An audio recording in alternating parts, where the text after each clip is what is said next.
स्वागत है आपका मेरे नए YouTube वीडियो में।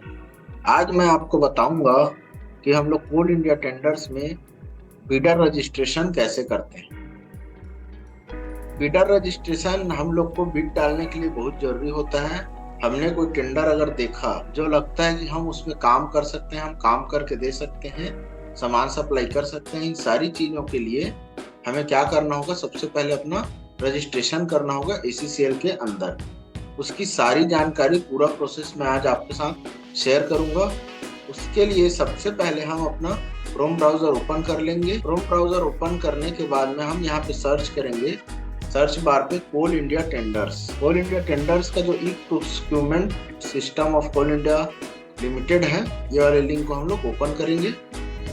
यहाँ पर देखेंगे, हम पिछले वीडियो में देख चुके हैं इसका इंटरफेस कैसा होता है।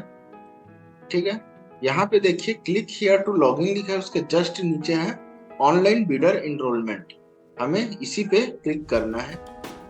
हम जैसे ही ऑनलाइन बिडर इनरोलमेंट पे क्लिक करेंगे, ठीक है, ये हमारा रजिस्ट्रेशन का पूरा इंटरफेस ओपन हो गया। यहाँ पे हमसे लॉगिन आईडी पूछ रहा है, करस्पॉन्डिंग ईमेल एड्रेस पूछ रहा है, ठीक है, मोबाइल नंबर, उसके बाद कंपनी का डिटेल, कंपनी का क्या नाम है या फिर लाइसेंस होल्डर का नाम, ठीक है, और ये है प्रिफरेंशियल बिडर, इसको हमें टिक नहीं करना है। उसके बाद registration number. Registration number generally हमारा जो, मान के चलिए हमने जेम वगैरह पर रजिस्ट्रेशन किया है या फिर उद्यम में रजिस्ट्रेशन किया है, हम उसका नंबर डाल सकते हैं। या फिर आपका पार्टनरशिप फॉर्म होगा तो आपके पार्टनरशिप का एक रजिस्ट्रेशन नंबर होता है जो रजिस्ट्रार से हमारा रजिस्टर्ड होता है, वो हम यहाँ पे नंबर डालेंगे। उसके बाद रजिस्टर्ड एड्रेस डालेंगे। उसके बाद नेम ऑफ पार्टनर्स और डायरेक्टर्स, अगर आप अकेले उसके डायरेक्टर हैं तो अपना नाम लिखेंगे, या फिर अगर आपके कई पार्टनर्स हैं तो यहाँ पे लिखेंगे। ये जानकारी देना हमारे लिए जरूरी नहीं है। उसके बाद में बिडर टाइप है, इंडियन है या फॉरेनर है, वो हमें बताना है। फिर सिटी, स्टेट और पोस्टल कोड है। फिर उसका पैन नंबर। पैन नंबर भी दो प्रकार का होता है, एक इंडिविजुअल पैन होता है और एक कंपनी का पैन होता है। अगर आप प्रोप्राइटरशिप में काम कर रहे हैं तो आप खुद का पैन नंबर डालेंगे, अगर आपका पार्टनरशिप वाला फॉर्म है तो आप पार्टनरशिप का पैन नंबर डालेंगे। ठीक है, उसके बाद हमारा कंपनी का जो इस्टेब्लिशमेंट ईयर है वो कौन से साल को है वो हमें यहाँ पे डालना है। उसके बाद में कंपनी का बिजनेस क्या है, वो बिजनेस क्या करती है, वो हमें यहाँ पे फिलअप करना है। फिर कंपनी का लीगल स्टेटस क्या है, क्या वो लिमिटेड कंपनी है, अंडरटेकिंग है, जॉइंट वेंचर है, पार्टनरशिप में है, या अदर्स। अदर्स में हमारा सोल प्रोप्राइटरशिप आता है। ठीक है, फिर उसके बाद कंपनी की कैटेगरी क्या है, माइक्रो यूनिट है एज पर MSME, हमने MSME में अगर रजिस्ट्रेशन किया है वहां पे बता देगा माइक्रो है, स्मॉल है या मीडियम है। उसके बाद में हमारा देखते हैं कॉन्टेक्ट डिटेल, जो कंपनी का मालिक होगा या फिर जो भी, अगर बोलना चाहिए तो जिसका हम लोग को कॉन्टेक्ट डिटेल कंपनी में शेयर करना है वो यहाँ पे हमको डालना होता है। जैसे कि टाइटल हो गया, फिर contact name, date of birth और उसका डेजिग्नेशन जिसका हम लोग नाम वगैरह दे रहे हैं। ठीक है, उसके बाद हमें यहाँ पे एक और फोन नंबर डालना है, उसी नंबर को हम लोग वापस डाल सकते हैं, कैप्चा डाल के सबमिट करेंगे। चलिए इसको हम लोग स्टेप बाय स्टेप देखते हैं। सबसे हम पहले हमने अपना लॉगिन आईडी डाल दिया। लॉगिन आईडी हमेशा ऐसा रखें जो कि हमें याद आता रहे। तो मैं यहाँ पे अपना ईमेल आईडी को ही लॉगिन आईडी बना रहा हूँ, क्योंकि ईमेल आईडी को नहीं के हिसाब से हम लोग भूलते हैं और वो हमेशा हमें याद रहता है।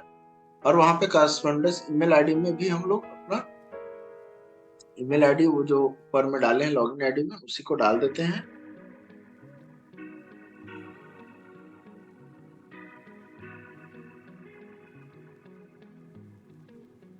उसके बाद हमारा मोबाइल नंबर आता है। तो मोबाइल नंबर में हम यहाँ पे सबसे पहले अपने देश का कंट्री कोड सेलेक्ट करेंगे। हमारे इंडिया का है +91, तो यहाँ पे 91,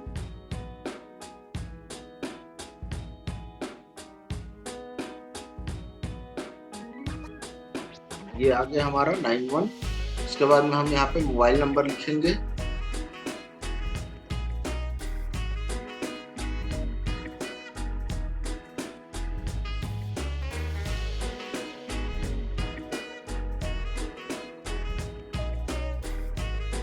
फिर उसके बाद हम अपना कंपनी का नाम लिखेंगे कि हमारी कंपनी कौन से नाम से रजिस्टर्ड है।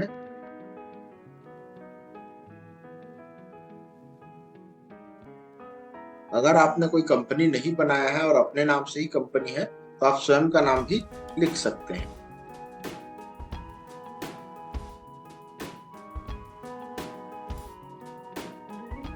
ठीक है, उसके बाद में हम रजिस्ट्रेशन नंबर डालेंगे हमारा जेम का या फिर एमएसएमई का।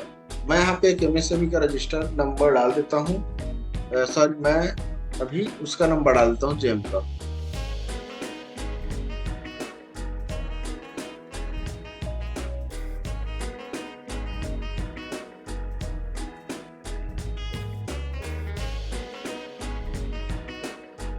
इसके बाद हमारा कंपनी का जो रजिस्टर्ड एड्रेस है वो डाल देते हैं।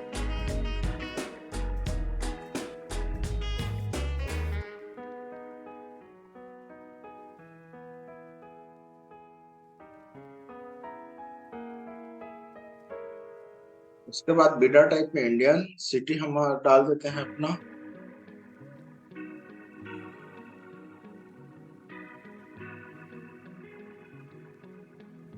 उसके बाद हम अपना यहाँ पे पोस्टल कोड डाल देंगे, सॉरी स्टेट डालेंगे। उसके बाद हम यहाँ पे पोस्टल कोड डालेंगे।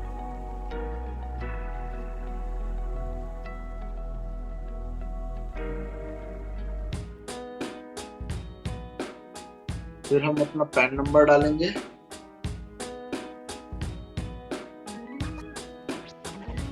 एस्टैब्लिशमेंट ईयर डाल देंगे। नेचर ऑफ बिजनेस,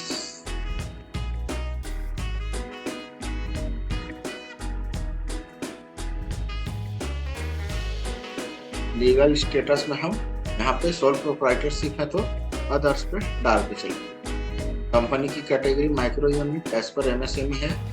उसके बाद कॉन्टेक्ट डिटेल में स्वयं का डालना है क्योंकि कोई पार्टनर्स वगैरह मेरे पास नहीं है इसलिए।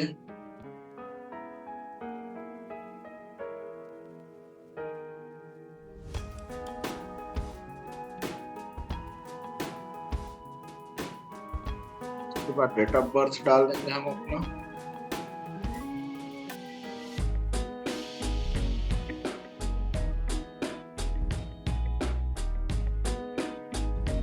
डेजिग्नेशन डाल सकते हैं और वो जरूरी नहीं है। फिलहाल अभी हम लोग कैप्चा डालते हैं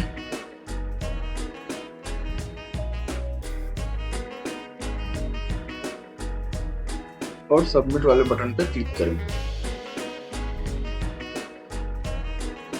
जैसे ही हमने सबमिट वाले बटन पे क्लिक किया, हमारा जो पूरा डिटेल जो हमने यहाँ पे डाला है वो सारी जानकारी वापस से आ गई। हमारी लॉगिन आईडी, कॉर्पोरेट टेंडर, ठीक है, corresponding email address, mobile number, ये उन लोग का आईडी होता है, ठीक है, सीसीएल वालों का, कोल इंडिया वालों का, ये हमारा नाम, ये बाकी सारी चीजें डिटेल्स जो हमने वहाँ पे फिलअप की हैं वो सारी चीजें हैं। उसके बाद में हम यहाँ पे एक वेरिफिकेशन कोड सेंड करेंगे। वेरिफिकेशन कोड सेंड करने के बाद में जो कोड आएगा उसको हमको यहाँ पे डालना होता है। हम सिंपली यहाँ पे वेरिफिकेशन कोड को सेंड कर दिए हैं।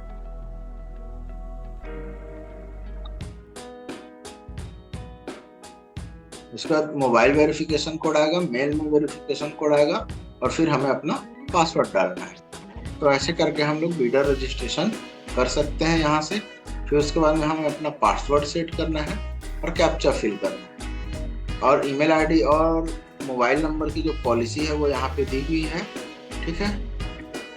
और जो पासवर्ड की पॉलिसी है वो भी यहाँ पे दी हुई है जो 8 से 32 कैरेक्टर के बीच में होता है। Any English lower case and upper case A to Z characters. तीसरा है any numbers between 0 to 9 and any special characters, जो इनमें से एक हम लोग स्पेशल कैरेक्टर यूज कर सकते हैं। इन सारी चीजों का कॉम्बिनेशन करके हमें पासवर्ड बनाना है, ठीक है। मिलते हैं हम लोग अपने नए वीडियो में, तब तक के लिए धन्यवाद।